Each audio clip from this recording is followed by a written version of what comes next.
Can you explain Bitcoin?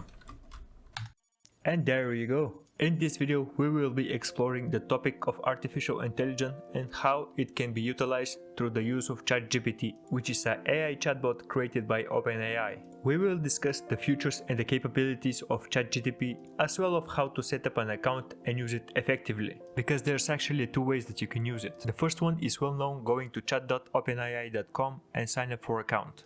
You can even sign in using your Google account or Microsoft account. And once you're already signed up, you need to confirm your email and you're ready to log in.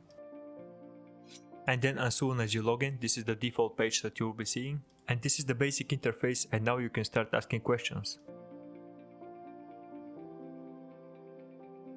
And that is the user-friendly interface, and I want to show you the other way that you can use it. So you need to go to beta.openai.com, then click on a playground, and in this interface actually you are having more options to customize your work. On the right side you can see the model, which is DaVinci. This is actually the same model that is used in the previous website, and it's the one that is the most effective, but you can always select some other model and test it out. Also down here you can regulate the length. That is pretty nice if you're using it for blogs or essays, but you can do that as well also in the first version. You just need to mention it in the title. Also, an amazing feature here is this loads of presets. You can load a preset. Let's say you select summarize for a second grader, and you're gonna have your blog or essay write it as a second grader with simple words that anyone can understand. Also, if you click here, you can see the code.